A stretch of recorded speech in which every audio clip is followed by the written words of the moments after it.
Students, well, in today's lesson we are going to learn about photosynthesis. अब photosynthesis क्या होता है बच्चों? फोटोसिंथेसिस वो प्रोसेस होता है जिसमें प्लांट्स कार्बन डाइऑक्साइड और वाटर को मिलाकर लाइट के प्रेजेंस में ग्लूकोज बनाते हैं, यानी कि फूड बनाते हैं। और आपको पता है इसीलिए तो प्लांट्स को ऑटोट्रॉफ भी कहा जाता है, राइट। प्लांट्स जो ये फोटोसिंथेसिस करते हैं इसमें क्लोरोफिल का बड़ा रोल होता है। क्लोरोफिल वो ग्रीन पिगमेंट्स होते हैं जो कि प्लांट सेल्स में मौजूद होते हैं और जो कि लाइट का यूज करते हैं, जो कि लाइट की एनर्जी को केमिकल एनर्जी में चेंज करके और उससे जो है वाटर और कार्बन डाइऑक्साइड मॉलिक्यूल को मिलाकर और फिर वो ग्लूकोज बनाते हैं। और इस प्रोसेस में O2 यानी कि ऑक्सीजन रिलीज होता है। अब इस लेसन में हम लोग देखने वाले हैं कि किन फैक्टर्स का फोटोसिंथेसिस के रेट पर असर पड़ता है, यानी कि वो कौन कौन से फैक्टर्स हैं जो कि प्लांट्स के द्वारा फूड बनाने के प्रोसेस को तेज़ कर सकते हैं या फिर स्लो कर सकते हैं। तो हम यहाँ पर कुछ वेरिएबल्स को चेक करने वाले हैं। Light intensity, CO2 level, temperature और उसके बाद हम चेक करेंगे लाइट के वेवलेंथ का, यानी कि किस वेवलेंथ की यानी कि किस कलर की लाइट होगी जिसमें कि फोटोसिंथेसिस का रेट कम होगा या फिर ज़्यादा होगा। Okay, so let's start with the simulation. सबसे पहले हम लाइट इंटेंसिटी को चेंज करके देखते हैं। करेंटली देखिए लाइट इंटेंसिटी जो है वो 25% पर है। I will take it to zero. क्या लगता है? जैसे ही लाइट इंटेंसिटी जीरो होती है, देखिए O2 का फ्लोर जो है वो 0 ml/आवर हो जाता है, यानी कि फोटोसिंथेसिस बिल्कुल बंद। अब जैसे जैसे हम लाइट इंटेंसिटी को बढ़ाएंगे, फोटोसिंथेसिस का रेट जो है वो बढ़ता जा रहा है। आप नोटिस कर सकते हैं कि यहाँ पर O2 का फ्लो जो है वो बढ़ता जा रहा है, राइट। अब अगर CO2 के लेवल को पहले हम बढ़ाएं, देखिए CO2 का लेवल अगर जीरो हो गया तो फिर से फोटोसिंथेसिस का रेट क्या हो जाएगा? जीरो, क्योंकि फोटोसिंथेसिस के लिए जो एक की इंग्रेडिएंट है वो है कार्बन डाइऑक्साइड। वो अगर मिलेगा ही नहीं तो फिर ऑक्सीजन जो है वो रिलीज ही नहीं होगा, यानी कि फोटोसिंथेसिस हो ही नहीं रहा है। अब चलिए हम CO2 के लेवल को बढ़ाना शुरू करते हैं। अब देखिए 400 पार्ट्स पर मिलियन के बाद जैसे जैसे हम CO2 के लेवल को बढ़ा रहे हैं, फोटोसिंथेसिस के रेट पर कोई असर नहीं पड़ रहा है, यानी कि ये ऑप्टिमल लेवल हो गया। इतने तक जो है प्लांट फोटोसिंथेसिस कर रही है। इसके आगे ऑफ कोर्स प्लांट के फोटोसिंथेसिस की एबिलिटी खत्म हो जाएगी, बेचारा जितना होगा औकात उतना ही ना बना पाएगा। अब हम लाइट इंटेंसिटी को फिर से थोड़ा चेंज करके देखें।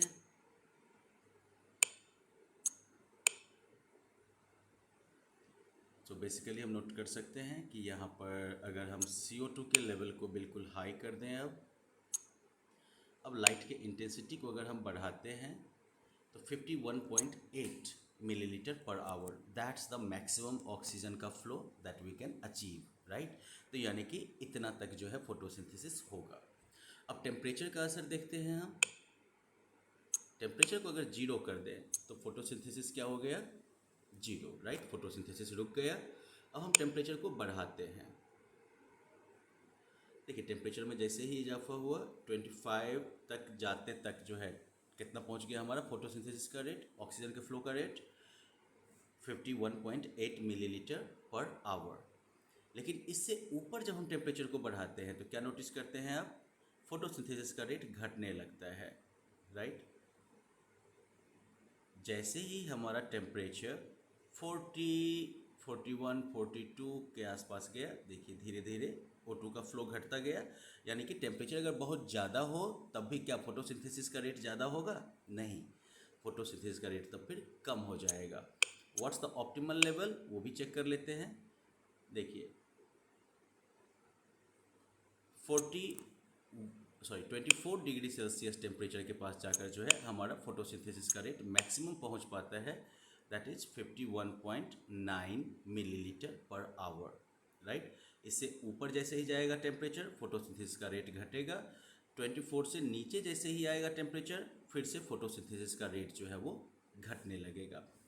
अब हम लोग कलर का, यानी कि लाइट की वेवलेंथ ही ना लाइट का कलर डिसाइड करती है, तो हम देखते हैं कि लाइट की वेवलेंथ का क्या असर पड़ता है।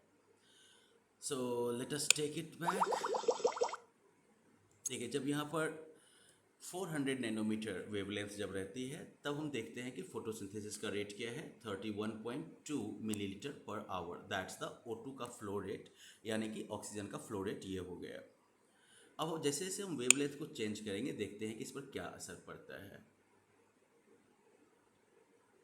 430, 440, 450, तो 450 नैनोमीटर के पास हम देखते हैं कि इस वेवलेंथ का जब लाइट होगा तो कलर क्या होगा, मोटा मोटी सियान के आसपास रहेगा, और यहाँ पर जो है फोटोसिंथेसिस का रेट ठीक ठाक रहेगा, बढ़िया रहेगा। अब जैसे ही यहाँ से आगे ग्रीन की तरफ हम बढ़ते हैं, फोटोसिंथेसिस का रेट जो है वो घटने लगता है। ऐसा इसलिए होगा क्योंकि ग्रीन पिगमेंट्स जो होंगे वो ग्रीन लाइट को रिफ्लेक्ट कर देंगे, तो इसीलिए लाइट का एब्जॉर्प्शन कम होगा और फोटोसिंथेसिस का रेट भी जो है उस वजह से कम हो जाएगा। घटता जा रहा है। येलो लाइट आने के बाद धीरे धीरे इसमें जो है इंक्रीज हो रहा है। अब जैसे जैसे हम रेड के पास पहुंचते जा रहे हैं, फोटोसिंथेसिस का रेट जो है वो बढ़ रहा है, और फिर फोटोसिंथेसिस का रेट जो है जब उस पॉइंट से आगे निकलेंगे हम, यानी कि 670 नैनोमीटर से जब हम आगे निकलेंगे बिल्कुल डार्क रेड की तरफ, तो फिर फोटोसिंथेसिस का रेट जो है वो घट जाएगा। तो अभी हम लोगों ने क्या देखा कि फोटोसिंथेसिस पर किन किन चीज़ों का असर पड़ा। लाइट की इंटेंसिटी का असर पड़ा, CO2 के लेवल का असर पड़ा,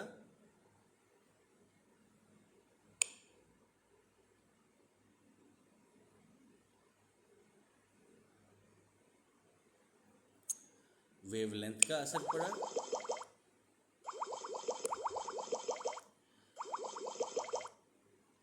राइट। तो चलिए, इतना तो हम लोग समझ गए। अब इस पे बेस्ड कुछ एक्टिविटीज करके हम लोग देख लेते हैं अपनी अंडरस्टैंडिंग को चेक करने के लिए। So question 1, which of the following can be use to measure the rate of photosynthesis. तो आंसर क्या होगा, light intensity, oxygen production, temperature और CO2 लेवल। कौन सा सही होगा आंसर? Correct, oxygen production. अब यहाँ पर एक ग्राफ दिया हुआ है, इस ग्राफ के बेसिस पर आपको बताना है कि at what temperature will result in the highest rate of photosynthesis. यहाँ हम क्या देख रहे हैं कि 25 डिग्री सेल्सियस के पास यहाँ पर जो है फोटोसिंथेसिस का रेट जो है वो मैक्सिमम होगा। Now, based on what you have observed in the gizmo, which of the following chemical equations represents photosynthesis?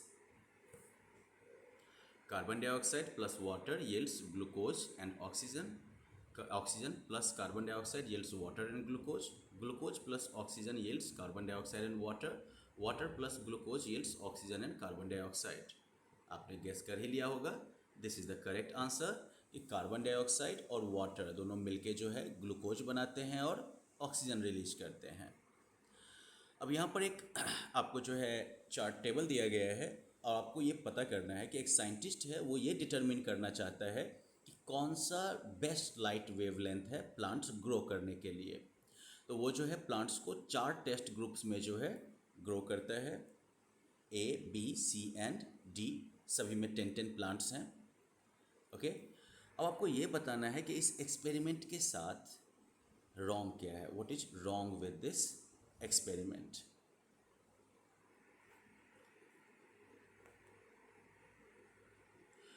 तो वेल देखिए, उसे जो है लाइट वेवलेंथ का पता करना है, राइट। तो उसके बेसिस पर उसने जो है अलग अलग लाइट के वेवलेंथ को चूज किया है। CO2 लेवल जो है उसको वो चेंज करता चला गया है, और लाइट इंटेंसिटी जो है उसको भी वो चेंज करता चला गया है।